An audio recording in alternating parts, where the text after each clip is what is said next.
Bom dia, que a paz de Cristo esteja em teu coração. Como é bom, querido, ter você mais um dia, mais uma manhã aqui comigo, para juntos estarmos aqui usufruindo, aprendendo da palavra de Deus que muda a nossa história. Querido, eu tenho algo glorioso da parte de Deus para você nessa manhã. O nosso tema é como nós vamos enfrentar, queridos, os nossos desafios diante de algo tão extremo, na nossa mente, que é a perda. Como enfrentaremos as perdas? Qual é o nosso olhar para isso? Qual é a nossa visão em relação a perder alguma coisa? Então, nosso tema é como enfrentaremos as perdas da nossa vida. E eu quero falar aqui de algo forte, porque como nós enfrentaríamos, querido, a perda dos nossos entes queridos, nossos pais, nossos irmãos, nossos parentes de uma forma geral, nossos filhos. Como nós enfrentaríamos isso? Será que a condição para que nós tenhamos uma estrutura para enfrentar tudo isso? Qual é a nossa posição? Qual seria a nossa postura diante de tal fato? E é algo, querido, que não podemos esconder, não podemos maquiar. Uma das coisas que nós temos a certeza absoluta é a morte. Nascemos e um dia iremos morrer. Os nossos pais nasceram e um dia também irão morrer. E enfrentar isso é muito difícil, principalmente quando se trata de quando estamos sozinhos. Mas há um Deus no céu, querido, que pode mudar a nossa história. Então, querido, baseado aqui nesse tema, como enfrentaremos as perdas, eu quero que você compartilhe aí com o maior número de pessoas que você puder. E você que está entrando aí pela primeira vez no canal, querido, se inscreva, ative o sininho, dê aquele joinha e deixe o teu comentário aí para a glória de Deus e para que o canal cresça. O objetivo aqui do canal é ministrarmos a palavra de Deus e alcançarmos número de pessoas para a glória de Deus. Então, baseado nesse tema, querido, como enfrentaremos as perdas, eu quero deixar um texto da palavra de Deus que está lá em 2 Samuel, capítulo de número 12, verso de número 18 em diante. Vamos estar lendo alguns versículos. E eu quero que você fique bem atento a isso. Vamos estar falando aqui de um personagem bíblico que se chama Davi. Olha o que diz o texto. E sucedeu que no 7º dia morreu a criança. E temiam os servos de Davi dizer-lhe que a criança estava morta. Porque dizieis que, sendo a criança ainda vivo, lhe falávamos, porém não dávamos ouvido à nossa voz. Como, pois, diremos que a criança está morta? Porque mais lhe afligiria. Viu, porém, Davi que os seus servos falavam baixo. Entendeu Davi que a criança estava morta, pelo que dizia Davi aos seus servos: está morta a criança? E eles disseram: está morta.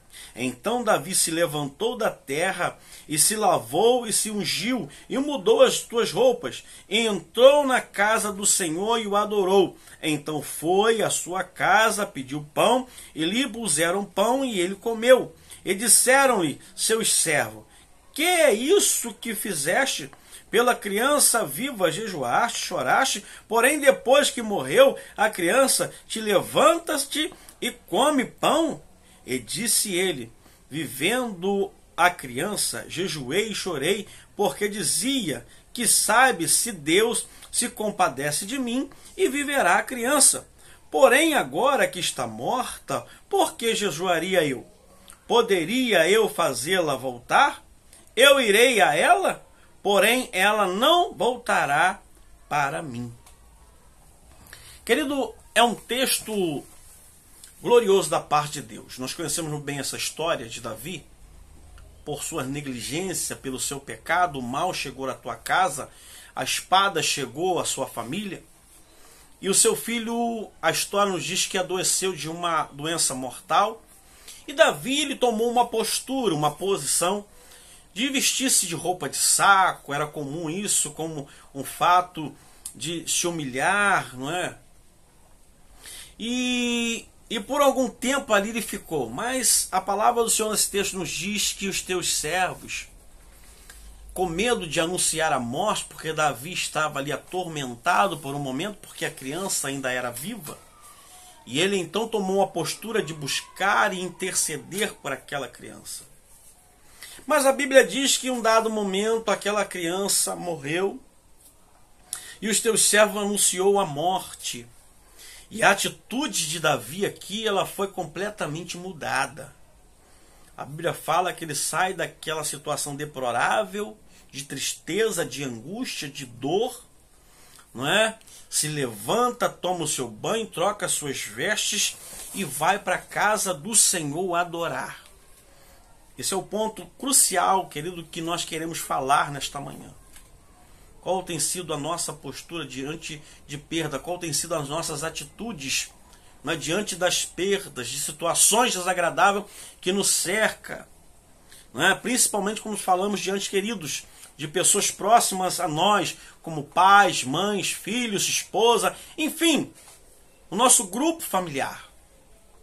Qual teria que ser ou deve ser a nossa postura como cristão, como servos do Senhor?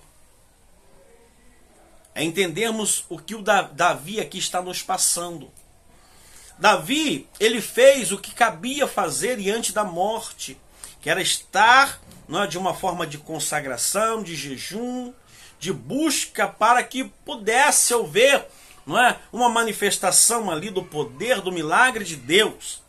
Mas uma das coisas que o Senhor tem colocado ao meu coração, e eu tenho aprendido isso, que o seu poder, o seu querer, o querer de Deus, está acima da nossa fé. Por mais que tenhamos fé que Ele pode fazer, Ele realmente pode fazer, existe o querer e a vontade de Deus para as nossas vidas.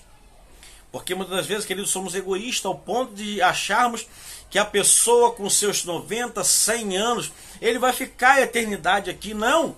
Existe um tempo determinado para cada pessoa que Deus já determinou.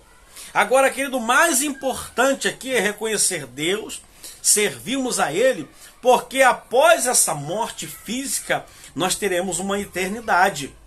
E essa eternidade, querido, que é o fechamento somatório de Deus para todas as coisas, que é a eternidade com Ele ou não. Qual tem sido a nossa postura, querido, diante das perdas? Qual tem sido a nossa posição? Será que nós, diante de perdas, temos questionado a Deus ainda, como deveríamos fazer diante da morte, diante da perda, de uma forma clara?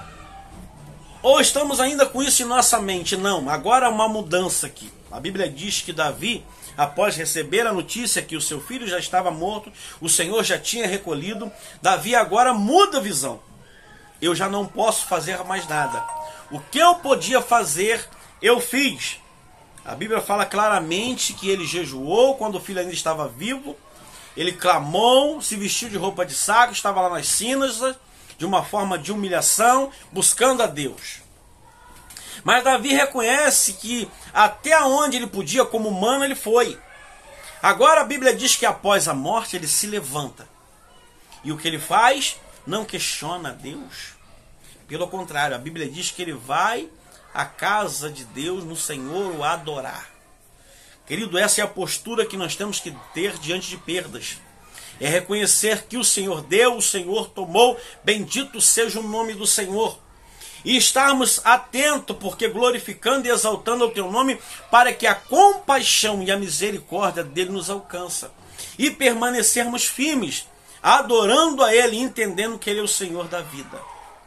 Se ele tirou, porque ele deu. Então ele pode todas as coisas, querido. Independente do que nós pensamos ou deixamos de pensar. Fazemos agora como Davi fez. Eu não sei em que período você está vivendo, querido, se você está no período que ainda está orando por alguém que está num leito de hospital, numa situação conflitante. Sim, aprovo, deve fazer, tem que fazer. A tua função é interceder. Mas, querido, se partiu agora, muda o foco. Sai dessa questão agora, né, de choro, de angústia, e volta-se para Deus. Agora não é mais sepultamento, agora é adoração ao Senhor. Para que o Senhor te fortaleça, para que o Senhor te dê estrutura, para que o Senhor te levante e te coloque numa posição a qual realmente Ele quer, de adorador e de servo do Senhor. Não pare a tua caminhada devido às perdas. Porque tem muitas pessoas que estão se decepcionando por algumas perdas da sua vida. e acham que o Senhor não poderia fazer aquilo. O Senhor pode tudo, querido. O poder está nas suas mãos. O globo terrestre está nas tuas mãos. Basta que nós entendemos isso. Então o conselho que eu lhe dou nessa manhã, continue a servi-lo. Continue agora a ir estar na casa dele. É o melhor lugar para se estar, para que o refrigério dele venha na nossa alma e tira toda a angústia, toda a tristeza, porque quem partiu, partiu. Já está nos braços deles. Amém. Essa é a nossa preocupação, a preocupação que devemos ter. É que nós, nos pés do Senhor, quando eles também nos chamar, nós estejamos nos seus braços. Então, querido, qual tem sido a sua atitude diante de perdas? Ainda está descabisbaixo? Ainda está moribundo? Ainda está vivendo na cinza? Ainda está vivendo a opressão ou a depressão? Não. O Senhor quer que você faça como Davi fez. Agora é hora de se alegrar no Senhor, entendendo que para si Ele o tomou. Querido, que Deus nessa manhã nos abençoe e que essa palavra traga um refrigério para a tua alma. Traga uma resposta para aquilo que você está buscando. Confie no Senhor e pratique o bem, porque essa é a vontade de Cristo Jesus para conosco. Querido, mais uma vez eu quero orar com você e quero orar por você. Senhor Deus e Pai, mais uma vez, Senhor, eu quero orar por esta pessoa, por este irmão, por esta irmã, por esta vida, Pai, que me ouve, que de repente está passando aí por um conflito de uma perda familiar. E esse conflito, Pai, tem trago tristeza ao ponto de ele estar estacionado, parado. Levanta essa pessoa agora, Senhor. Traga uma postura diferente para essa pessoa. Envolva com o Teu Espírito Santo, que ele possa entender, Pai, que esse já não é mais o momento. O momento agora é de se levantar, erguer, levantar a cabeça e entender que o Senhor é o Senhor e que o Teu nome precisa ser exaltado em todo o tempo. Ajuda-nos, ó Pai, a ter, meu Pai, uma conduta e uma vida que verdadeiramente Te honra. Pai, dê força a essa pessoa e dê graça no nome de Jesus. Amém e amém. Querido, que Deus te abençoe, que Deus te guarde e que Ele te dê a paz.